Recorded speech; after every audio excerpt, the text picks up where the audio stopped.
Hey, welcome back, guys.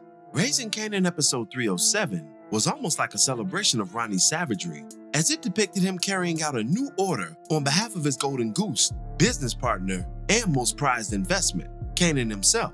Among his many highlights throughout the episode, we also found Lulu having the answer for his drunken blunder just an episode before. I'm here to break it all down in typical top 10 WTF fashion.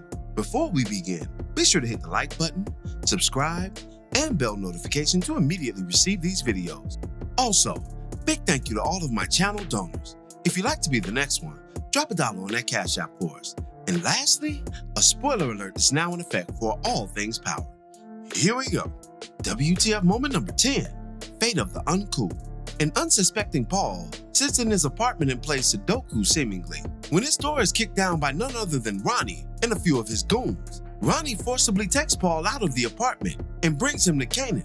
This maneuver is used as a scare tactic and also to usher in a new order of sorts, as Paul has been pressing Kanan about taking all of his drivers and subsequently robbing him of his business. Ronnie ensures that the threat of Paul is a threat no more. It'll be interesting to see in the next episode if he's shown that he made it at all, but I guess we'll see.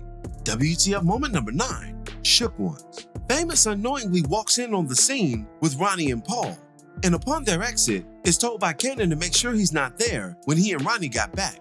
When the two thugsters return, Famous is just about to head out the door when he is chillingly pressed by Ronnie about his blabbermouth ways he only knows about courtesy of Kanan. A shook Famous ensures the duo that he doesn't have anything to say, even with Ronnie breathing down his neck, literally, and hilariously asking him why his mother would even love him or want him back.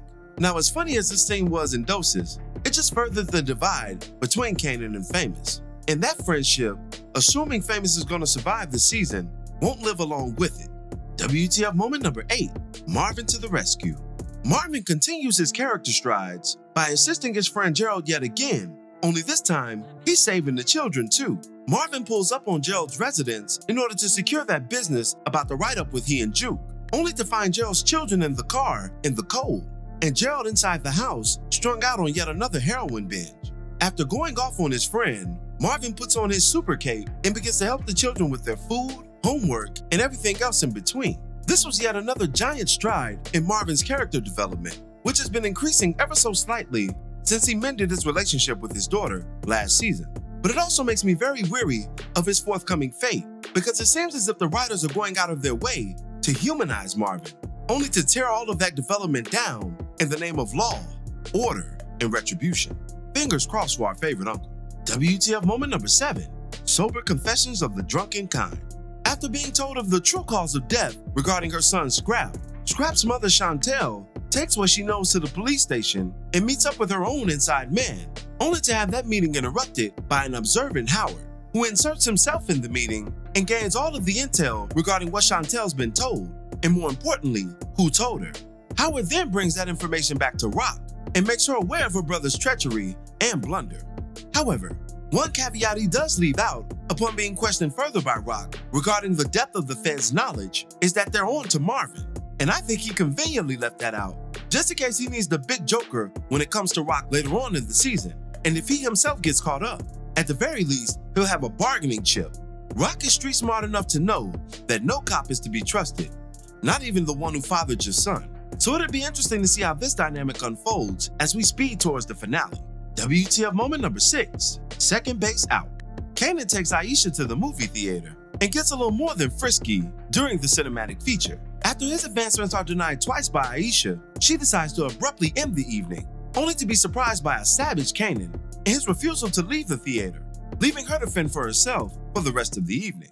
Now, this scene was bogus, but an interesting parallel that I found in a young Kanan's actions is to a later grown Kanan, who was once coming out the club with none other than Roxy Reynolds back in OG Power. And I remember she asked him something to the effect of, "Aren't you gonna open my door?"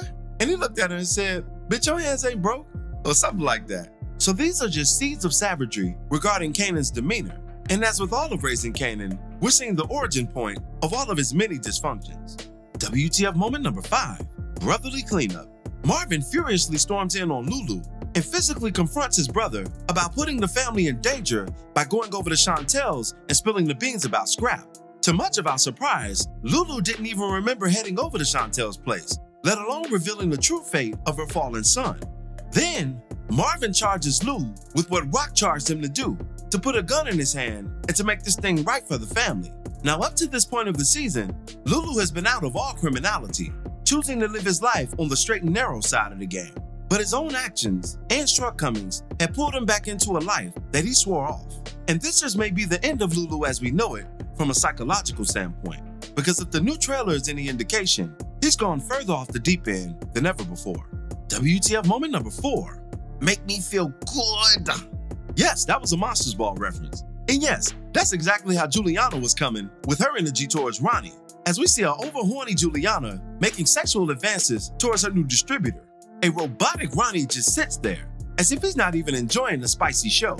And I think that's for reasons I'm gonna lay out in my very next video. So please make sure you subscribe and hit that notification bell, because I'm about to go there in the next one. But anyway, back to this one. Pernissa walks in on the show and recognizes the lady from the bodega from all of her former comings and goings from the shop. This sets off Juliana's antennas, and she warns Ronnie about the potential dangers of Pernissa and beefing with family at large, something that she would know well about, because although it hasn't been played out on screen, there's something definitely going on between Juliana and her own cousin Joaquin. Because why is Juliana secretly dealing with Ronnie in the first place? And even more strange, why is she making romantic advances towards him? In this line of work, when a woman's trying to gain sexual access over you, that means that she's trying to gain a certain level of control over you as well. Because if you're sexually involved with her, then just by the intimate nature of that association, you're her protector in that same instance. Because someone that you're knowing that deeply, you're not just gonna let them fall to the wayside, especially if the getting is good, if you understand what I'm saying.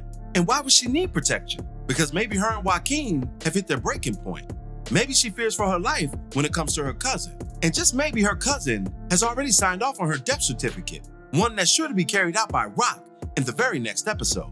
So this is Juliana's last ditch and very desperate effort to stay alive. And we'll see just how it pans out. WTF moment number 3, a final warning. In the aftermath of getting caught up by Pernissa, Ronnie follows his would-be sister-in-law and has a brief but chilling exchange with her regarding the importance of family, safety, and her son's life, which would also be his nephew's. He warns Pernissa and masks that warning as caution and safety, as if he's looking out for her, when truly, he's looking into her, because he now has the knowledge of her mother's whereabouts. And unfortunately, this commentator believes that if Pernissa spills the beans about what she witnessed between Juliana and Ronnie to none other than Rock, then that's going to be the nail in her coffin, as much as I don't want to see her go, for obvious reasons if you understand what I'm saying. But fingers crossed for Pernissa. WTF moment number 2, the boldest girl. What's better than one girl? 2? Or whatever Jay-Z said. Anyway, Kanan was seemingly flirting with Crystal prior to his date with Aisha, and once that date went all the way south, somewhere in between he was contacted by Crystal, and we see him surprisingly meeting up with her at her place. He was equally surprised, especially as it pertained to her boldness, and she accepted that boldness and even raised it in the moment, as she invited him in for what Jamie Foxx once called a one-night extravaganza. This will certainly have ripple effects with Jukebox's new group, and may just be the end of it, but that's something I'll get into when we break down the origins of the beef between Kanan and Jukebox. And WTF moment number 1, Ghost. Marvin brings Lulu back to the site of his drunken stupor, only this time to rectify that blunder. He puts a gun in Lou's hand and sends him in to play God against Chantel, something that he apprehensively carries out, violently shooting Scrap's moms and sending her crashing into her own dining room table. Then, upon departing the scene, he sees yet another ghost of Scrap, only this time at the very scene of the murder of his mother. This means that the Thomas family not only killed their young and loyal soldier, but also killed his mother, making them the controllers and the executioners of his entire bloodline on that side. Lou will never be the same after this, and unfortunately, he may not last too much longer either. Some lingering thoughts before we end today's video.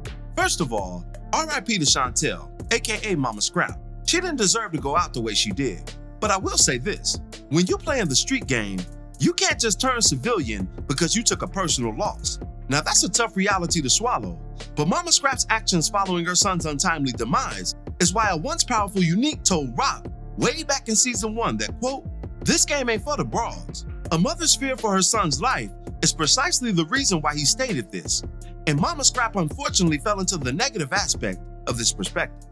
I wonder if all this vomiting we're witnessing from Aisha is a link to something deeper. You wouldn't believe so by her reaction to Kanan's advances, but perhaps she has a past that provides context for this. Could she be pregnant?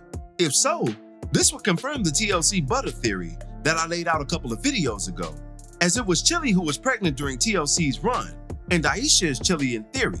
Her past can be more traumatic than what we've been led to believe, and she could even be a victim of child abuse. It was just a season ago where we saw a grown Palomar coming on to a young Kanan, and even saw them in a brief sexual relationship. This is an unfortunate byproduct of growing up in an environment where the adults aren't always on key with the protection of their children. And Aisha could very well be a victim of this in a much more traumatic fashion. And if she is pregnant, it may not even be on her own accord or by way of a consensual relationship. Hopefully the show doesn't get that dark, but that was a dark time, and they've all grown up in very dark environments. And lastly, Marvin was able to come through yet again for his old friend Gerald. But just how many chances is the game going to give him at Russian roulette with his life before he craps out? Who's to say that the next time Marvin discovers him, that he'll even be alive, given his addictions and where they've carried him?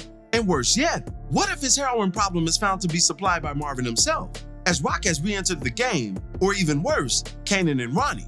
This harkens us back to that conversation Marv once had with Jukebox in the initial phases of his redemption arc, where he stated, quote, "I've done a lot of bad shit, Juke, and I've always been thinking that I do good shit too, that in the end, the good shit gonna balance out the bad, that I'm playing even in this motherfucker. Shit not nearly even." This is the dichotomous tightrope that Marvin currently finds himself walking on. And as virtuous as his actions have become, the poisonous components of his occupation could unravel all that he's built in the area of goodwill. And that truly is the main trick of this game. But that'll do it for this one. What were your thoughts on Raising Kanan episode 307? Be sure to drop me your opinions in the comments below. As always, I thank you for watching today's video. If you liked today's video, go ahead and drop $1 on that Cash App for us, hit the like button, share it with your friends who are Power fans, and subscribe for more content such as this. This is Rudy P. Magic of Rudy P. Magic Beats, and have a blessed one until the next one. Peace, y'all.